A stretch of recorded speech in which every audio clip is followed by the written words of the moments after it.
Os Estados Unidos estão movimentando uma enorme quantidade de tropas e equipamentos militares para a região do conflito entre Irã e Israel. A estratégia abre uma possibilidade do país intervir tanto na proteção ao aliado, Israel no caso, quanto em autodefesa em relação às ameaças iranianas de atacar bases americanas. O apresentador do Conexão, Marcelo Favalli, já está aqui para explicar a dimensão desses movimentos. Favalli, boa noite para você. São minimamente preocupantes. Sim, Cris muito Pelágio, preocupantes, né? Você falou enormes quantidades, não é nenhum exagero. Eu vou pegar emprestada essa sua expressão e mostrar para todo mundo algo que é uma movimentação de tropas que a gente não vê há bastante tempo e isso deixa muita gente arrepiado, inclusive nós. Boa noite a todo mundo que nos acompanha. Por enquanto, as notícias elas são um pouco superficiais. Só que entre as entrelinhas, a gente tem uma margem de interpretação, que é essa enorme movimentação de tropas e gigantescos equipamentos de guerra dos Estados Unidos em direção, ora, do Irã e em direção, ora, de Israel. Vamos colocar tudo aqui em perspectiva no mapa, porque os Estados Unidos, depois da Segunda Guerra Mundial, tomaram uma posição de serem a polícia do mundo, sem nenhuma crítica, mas existem 6 frotas americanas de porta-aviões, com cruzadores, com submarinos, vagando pelos oceanos que podem ser mobilizados a qualquer momento. O que a gente vê nos mapas e informações oficiais da Marinha e das Forças Armadas em geral dos Estados Unidos é que essa movimentação de grandes estruturas, leia-se, porta-aviões, já começou. E elas indicam estes caminhos. O Nimitz, que fica aqui no Sudeste Asiático, já se direciona pela movimentação, indica que ele está indo para o Oceano Índico, e aí, de novo, abre uma margem de interpretação que ele está vindo aqui, talvez, para a costa do Irã. Outro monstro de guerra, que é o USS George H.W. Bush, um dos maiores porta-aviões da frota americana, está saindo da sua base em Fort Knox, Virgínia, e muito provavelmente se deslocando pelo Mediterrâneo, o que alcançaria a costa de Israel em alguns dias. Também a Força Aérea já está deslocando 20 aviões tipo KC, que são aqueles capazes de abastecer jatos em voo para bases americanas que ficam na Europa. Isso sem contar uma base que os Estados Unidos têm no Bahrein, onde os americanos mantêm navios de guerra, e o CSG Vision, que é outro navio de guerra que já fica ancorado aqui nessa parte do Oceano Índico.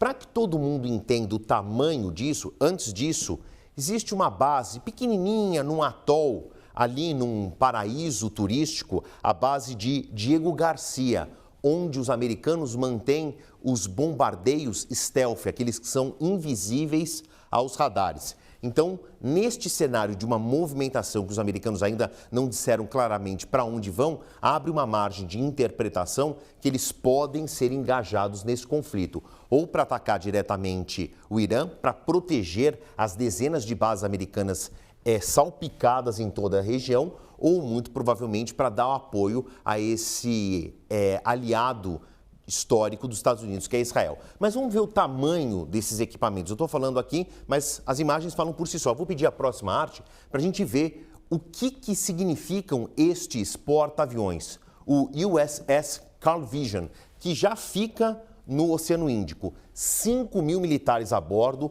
capaz de levar 75 aeronaves entre caças e helicópteros. E um porta-aviões nunca navega sozinho. Ele tem os seus destroyers, cruzadores, para manter uma proteção e terem ações efetivas de guerra que apoiem o porta-aviões. O SS Carl Vinson leva 5 outras embarcações de apoio. Vou pedir a próxima arte, e esse aqui é um dos menores, tá?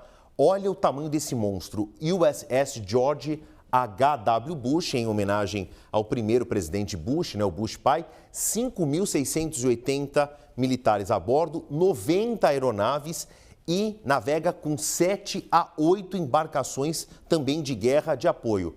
Próxima arte, por favor. Já chegamos em 2 porta-aviões. Vamos aqui para o terceiro, que é o USS Nimitz, 5.000 militares a bordo, 60 aeronaves e outras 4 embarcações de apoio. Não é só isso, fora todo o equipamento que já está posicionado. Próxima arte, por favor.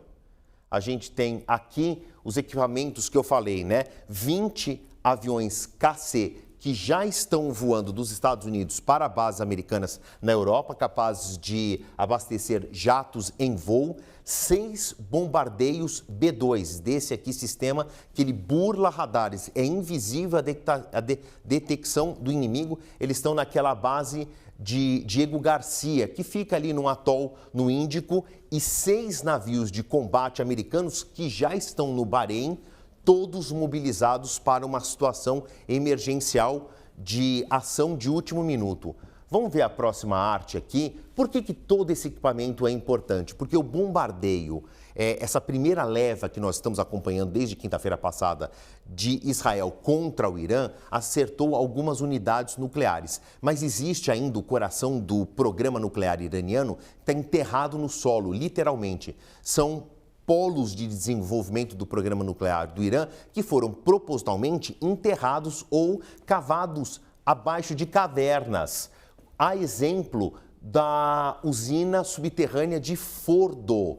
Isso precisaria um enorme contingente de ataque, bombardeio muito específico, estes que os americanos têm de sobra com esse enorme contingente para atingir aqui, ó. Essa é uma imagem de satélite da usina de Fordo. A gente entende a dureza dessa rocha, a densidade do terreno, e para atingir algo que está bastante subterrâneo, pelo menos a mais de 150 metros de profundidade, precisaria de um bombardeio muito específico, esse que os Estados Unidos aparentemente estão mobilizando e dariam esse apoio a Israel. Israel já atingiu outras unidades do programa nuclear do Irã, mas essa grande usina de Fordo, enterrada na terra, ainda não. Deixa eu pedir a próxima arte para a gente concluir como é que está a movimentação política de tudo isso, que pode indicar aí uma iminência de guerra. O Donald Trump falou público e notoriamente na sua rede social: eu peço uma rendição incondicional do Irã.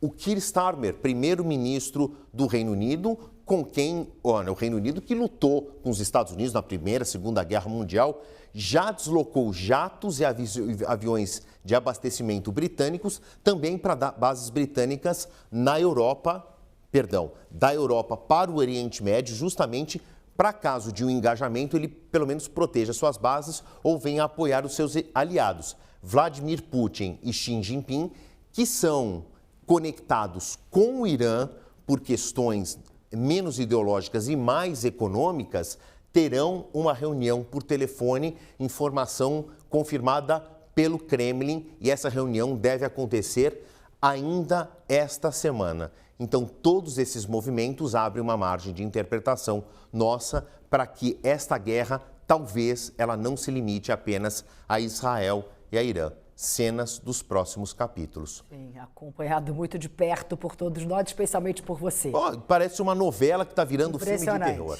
Exatamente. Te chamo já Até novamente. Já.